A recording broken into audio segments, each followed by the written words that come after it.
శ్రీ శ్రీ శివాయ గురవే నమః. గురవే సర్వలోకానాం భిషజే భవరోగిణాం నిధయే సర్వవిద్యానాం దక్షిణామూర్తయే నమః అని దక్షిణామూర్తి శరణిస్తూ చెప్పవలసిన విషయం ధారాళంగా సరళంగా చెప్పాలని చెబుతూ ఘటికాచల మహాత్మ్యంలో పేరుకి నిగమశర్మ అవతారం అని చెప్పారు, కానీ మానవుని యొక్క చేష్టలు బహు విధాలుగా ఉంటాయి. ఈ కాలనాటి స్థితులు ఉంటాయి. భక్తిలో ఈ రచనని భక్తితో ఆదిస్తే భక్తి పరంగా చూస్తే పద్యం మా అందరికి కూడా కనిపించేటువంటి దశావతార గురించి చాలా బాగా రాశారు. ఒక ఇంత రెప్పవేగ చూచు పెరవారి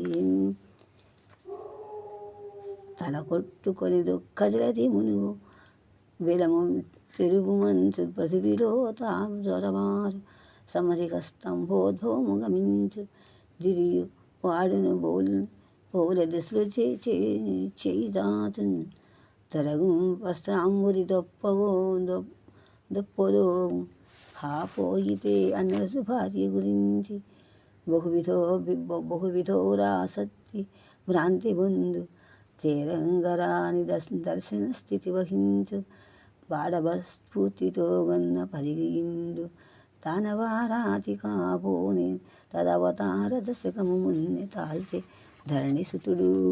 బ్రాహ్మణ చెప్పడం కానీ మనం ఏం చేస్తే సహజంగా ఏమన్నా చూస్తే కళ్ళార్పకుండా అలా చూస్తాం.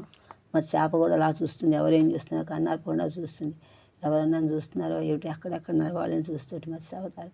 అలాగే కూర్మావతారం తల కట్టుకొని దుఃఖజేది మునుగు అన్ని శరీరావతారం తనలో ఉంచేసుకొని ఎప్పుడు జ్ఞానం మోక్షం వస్తుందా అని అన్ని చేతులు కాళ్ళన్నీ కూడా ఇముడ్చుకుని దెబ్బ తగలకుండా పైన కప్పోటే గమనించేటో కూర్మం పడుకుంటుంది. తాగారు బిలము తొరపు మంచి పృథివీలో జరగారు ఆ లోపలికి వెళ్ళి భూమిలో దాక్కుంటే వరాహ అవతారం. ఎప్పుడు బిల్లని బయటకు వద్దామా, ఎక్కడే ఉన్నాయా అలా ఆలోచిస్తూ ఉంటుంది. ఇంకా సమధిక స్తంభోద్భవము గమించు నరసింహ ఎప్పుడు స్తంభం చూద్దామా ఏమిటా, ఎప్పుడు ఎక్కడో చెప్పని చూద్దామా, ఎక్కడో మారుమూలన్నట్టుగా. అలాగే గుళ్ళో స్తంభాల మీద అక్కడ నక్కి చూస్తూ ఉంటాం. మానసికంగా ధైర్యం తెలుసుకోవాలి. నక్కి వెళ్ళినా కూడా అలా ఓ మూల నక్కి ఉండేలా చూస్తూ ఉంటాం. చేతులు కాళ్ళు ముడుచుకుని భయంతో ఎప్పుడు బయటకు వస్తామా ఏమిటా ధైర్యంగా, భయం ఉండదు. తెలియని యొక్క భక్తి మూఢభక్తితో అలా వస్తూ ఉంటాం. అది నరసింహావతారం. అలాగే తిరియువాడును బోలే దశలకు చేయిదాచు ఎక్కడ ఎవరికి ఎలా తీసుకుందామా, ఎక్కడి నుంచి ఏం తీసుకుందాం, ఎక్కడికి ఎలా ఇద్దాం, ఎవరికి ఏమి ఇద్దాం అలా చేస్తూ ఉంటాడు. అక్కడెక్కడే ఉన్నాయని చేయి రెడీగా ఉంటాడు.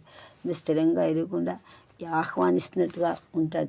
చేయిదాచి ఒకసారి అలాగా తెలియకుండానే అలా తెలియని స్థితిలో.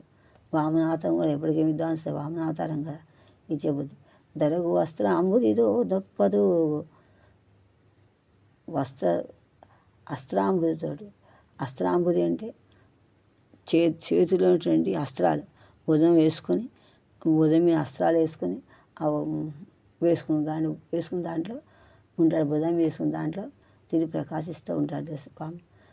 వస్త్రాంబుది ఎప్పుడు కూడా దప్పదో ఆ దప్ప చేతి భుజం మీద వేసుకొని తిరుగుతూ ఉంటాడు.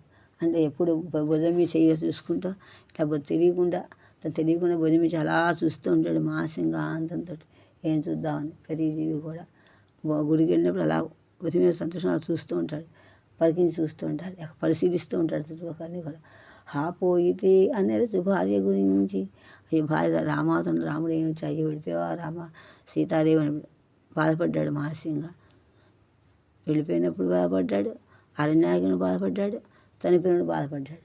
అందువలన మనం కూడా అయ్యో అప్పుడే అయిపోయిందా తెల్లారిందని అతను తెలియకుండానే అలా ఆధ్యాత్మికంగా చూస్తా ఇంతసేపు అప్పుడే గడిచిపోయిందా అనుకుంటా. దేవుడిని ఆలోచిస్తా, ఆ దేవుడి గురించి చదువుతుంటే అప్పుడు టైం అయిపోయిందా అనుకుంటా, సమయం అయిపోయింది అప్పుడే తెల్లారిపోయిందా అంట. పూజ చేసుకుంటే ఒకసారి స్థిరంగా ఉన్నప్పుడు అలాగా బహువిధోరక్తి భ్రాంతి నందు అనేక విధమైనటువంటి బలరామ అవతారం కూడా ఏ విధంగా బలరాముడు కూడా విష్ణుమూర్తి అంటాం కదా. అవునా కాదా అలా భ్రాంతితో ఉంటాను బలరాముడు ఆశిస్తూ చేరగరా అని దర్శన స్థితి వహించు.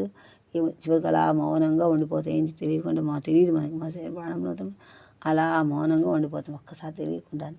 ఆ స్థితి మనకు వస్తుంది. బాడవ స్ఫూర్తిలో గన్న పదిగిండు మనం ఒకసారి ఏం చేయాలి త్వరగా మానసిక స్థితి తడపడాయిస్తే తికమకలాడుతుంటే మనసులో కాసిచ్చినటువంటి బడబాగ్ని స్థితి అలా విధంగా అలా నుంచునిపోతాం. అదే కలికి అవతారం. మనం మాయలో పడిపోతాం.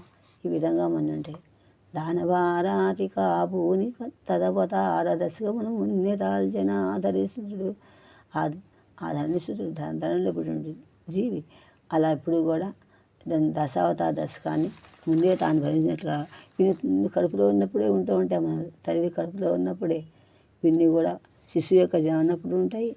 తర్వాత మనిషి పుట్టాక కూడా ఇవన్నీ ఆచరిస్తాడు ప్రతి జీవి కూడా. కానీ మాయలేపడే గుర్తు చేసుకోడు. అదొకటే. మళ్ళీ పద్యం వస్తారు. ఇంత బాగా చెప్పాడో పద్యం.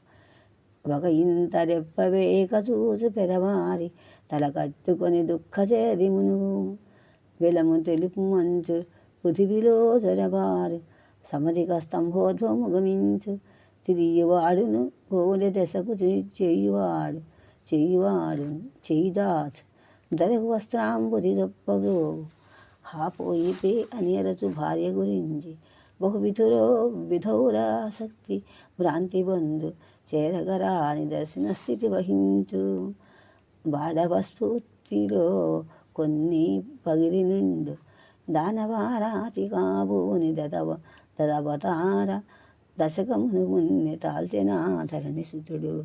అక్కడ పాండవు ఉన్నప్పుడు కూడా ఇది మాత్రం ప్రతిదీ కూడా వర్తిస్తుంది.